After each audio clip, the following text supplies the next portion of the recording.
Hi everyone, welcome back. Today I'll be sharing with you 10 life-changing self-care habits for the highly sensitive person. And these are things that we can do for ourselves to keep feeling good mentally, emotionally, and physically. 15 to 20% of all people are highly sensitive, and this means that we process stimuli more deeply because of differences in our nervous system.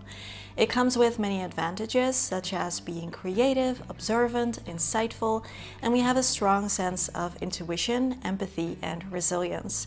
But it also means that we can feel overstimulated much more easily, and that is where self-care can play a very big role. Even if you don't think of yourself as a highly sensitive person, I think you can still find some gems here, just some really helpful self-care habits for those lower energy days. This video is heavily inspired by the book The Highly Sensitive Person by Elaine Aron. This is an amazing book. I will leave it in the description box for you. But a lot is also just based on my personal experience. Some things that I've been doing for years and that I just find to be very helpful. So as always, feel free to take from this video what you think can work for you and leave the rest. Number 1, retreat. So there's a self-test in this book with a bunch of questions, and if you answer yes to the following one, then this self-care habit is going to be very helpful for you.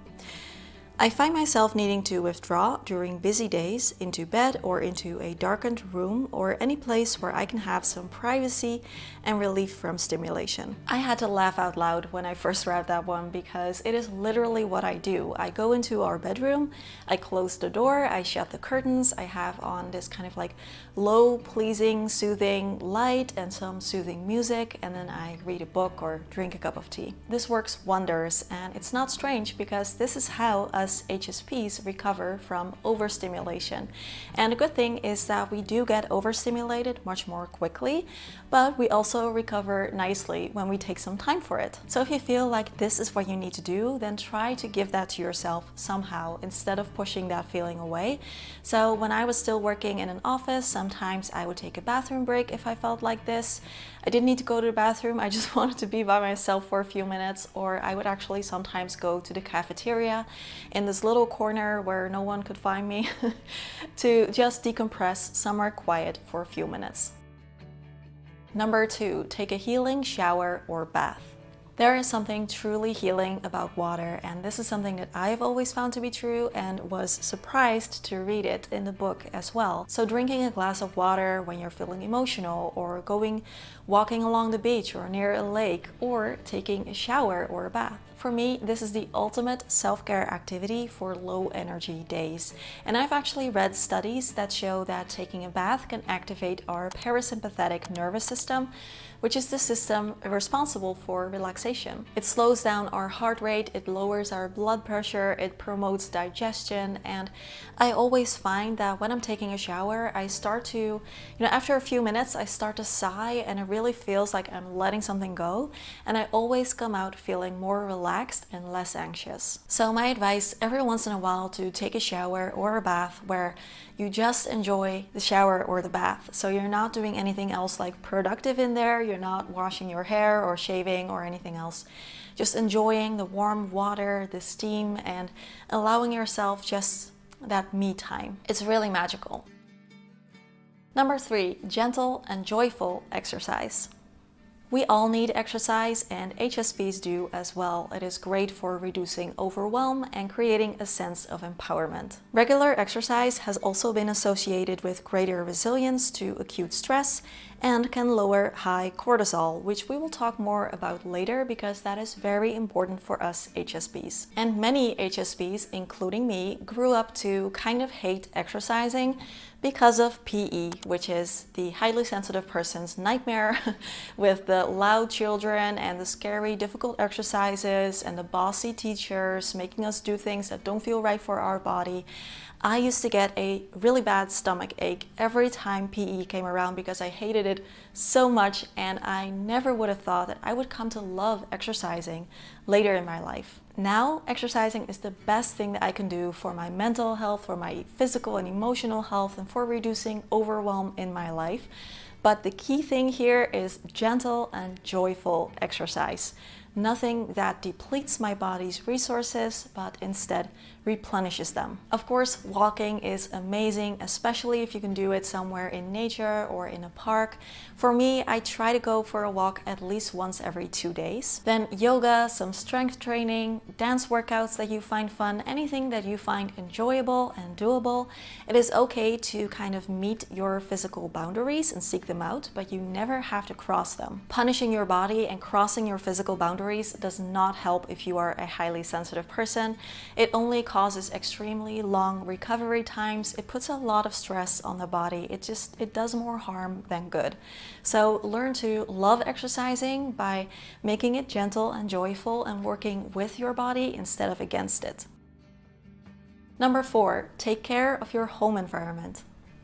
We all know that our home environment affects us and that mess and clutter can have a negative effect on our well-being and possibly increase stress and anxiety. And I think this is probably even more true for us HSPs. Many species, and we know of more than 100 so far, have a minority that is highly sensitive. Obviously, the behavior that impacts is different for whether we are looking at a fruit fly, a bear, a fish, or a deer. But high sensitivity also means that we have higher responsivity, meaning we pay more attention to details than others do. And this means that we are more aware and more sensitive to our immediate environment and surroundings. And this makes perfect sense because part of why we see this highly sensitive minority in so many species has to do with survival. So we take in our surroundings and there is a pause to check, meaning that we take in all of this information and we process that before we take an action, which means that we can spot danger as well as opportunity more easily. So for me, minimalism and decluttering are a form of self-care, and this is probably why I started decluttering in the first place around 11 years ago. Because of my sensitivity, I realized that I constantly felt overwhelmed by all the clutter and the mess that was going on in my childhood bedroom. So I started decluttering and simplifying before I had even learned the word minimalism or decluttering. It was just that I wanted to create a space that was calm and serene, somewhere where I could feel comfortable, relax, let my guard down, and decompress from all the overwhelm that was going on in my life. For an HSP, having a calming and relaxing home environment can really be a lifesaver, and if that feels like too big of a goal for you right now, see if you can create at least one space in your home that is like that. Somewhere that can be a refuge for you when you feel overstimulated, and fill it with things that bring you comfort and relief. And if you want to learn more about minimalism and decluttering, I will leave a link to my playlist right there. Number 5, kangaroo care. Because we have a deeper depth of processing, this also means that HSPs tend to overthink a lot, and we tend to spend a lot of time here. And so it really helps to move your awareness downwards into here and be with your body and your breath. This can be exercising, but it can also be just some gentle stretching or even sitting on the floor, doing some deep breathing, or my favorite, some self-kangaroo care. I mentioned in a previous video that I always really enjoy the touch and the smell of my own skin, and that I really calm down when, for example, I'm touching my own arms or when I'm touching my cheek to my shoulder. And someone in the comments mentioned that this is called self-kangaroo care. Kangaroo care is something you usually do with babies, so it is skin-to-skin contact. It promotes bonding, but it's also just very calming. It improves digestion, and we can do this with ourselves too. I find it super comforting and soothing. So this one is about being with your body and yourself and your breath in a non-productive way. So instead of focusing on getting fitter, getting stronger, any of that stuff, which is also good of course, but now you're just focusing on being with your body instead of working on your body, and lowering your awareness from right there to right there. Learn to identify and communicate your needs and boundaries with others. We cannot expect others to know exactly when we need some downtime, or when they could really help us by taking over a chore so that we can get some rest, or when we need alone time. So learn to check in with yourself frequently to identify your needs. And when you feel like you need something, learn to ask for it. So ask your partner or your kids or your roommate or your friend or your colleague to help you with something, or ask for a less bright light at work if that's bothering you, things like that. Boundaries are very important as well, and this can be tricky for highly sensitive people because we tend to really dislike conflict. We just want everyone to get along. We are also very attuned to the emotions of others, so much so that we often have a really hard time saying no or telling someone when they're crossing our boundaries. In terms of setting boundaries, what really helped me was sitting down and writing a list of my personal policies, which is basically a different word for boundaries, but I just think that personal policies sounds a bit more positive. So I wrote some things down that I don't do. For example, things that I'm not comfortable with or don't align with my values. I wrote down some things that I do always want to do, kind of like non-negotiables. For example, leaving one day in the weekend open when I'm not planning any social activities. And I wrote down some things that I asked of other people. For example, I get very stressed if I get a sudden phone call.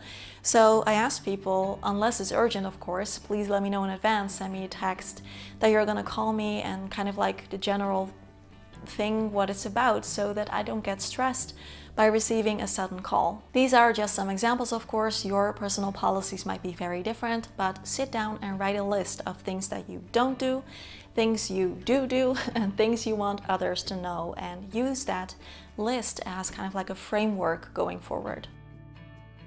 Scheduling white space.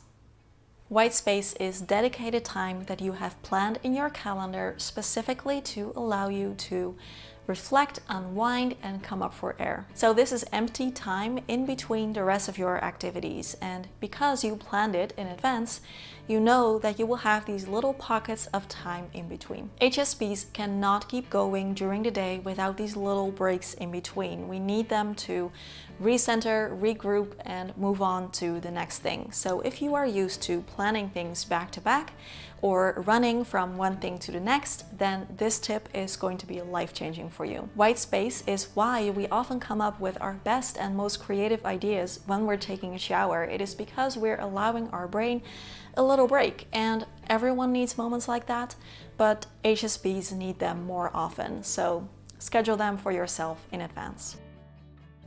Number 8, power up your sleep. According to Elaine Aron, HSPs do worse with a lack of sleep than others, and we also take longer to recover from jet lag. She says, sorry, it comes with the territory. And she even recommends every once in a while taking a little vacation time where you're allowed to sleep however long you want if you are showing signs of sleep debt. I don't know how realistic that is for most of us, probably not. So I'm just going to say, try and get as good of a good night's rest as you can. Try and get those 8 hours, but also try to power up your sleep by improving the quality of your sleep. Sleeping and highly sensitive people don't always go together because we tend to have higher cortisol levels, which affects our sleep. So we sleep less, which increases cortisol levels, and they go back and forth. So some things that can help are implementing a sleeping and waking schedule, making sure your room is dark and not too warm, not having any screen time an hour before going to bed, avoiding large meals, alcohol, and caffeine before bedtime, and frequent exercise can also help with your sleep. Elaine Aron also recommends respecting your body's natural rhythm, so whether you are a morning person or a night owl, and she recommends if you can't fall asleep to just stay in bed with your eyes closed without worrying whether or not you're going to fall asleep. And that little piece of advice has truly been a game changer for me back when I was going through burnout and I had some insomnia. And we also need other kinds of rest. So remember those little breaks that we talked about earlier, but also, very important, prioritizing doing something fun over doing the next thing on your to-do list every once in a while, because us HSPs tend to be very conscientious and responsible, and if we don't actively do the fun things, then we just might not get to them at all.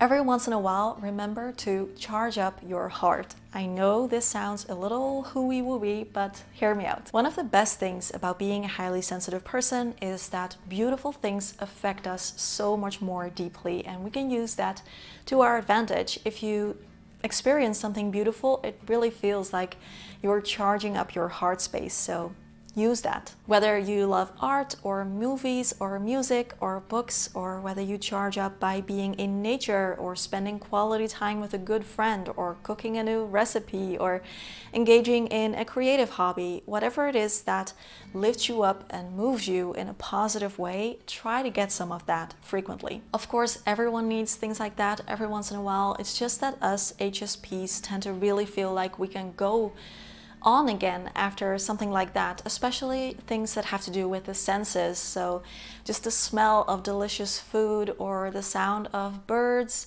in the sky, things like this really charge us up. So try and get some of that frequently.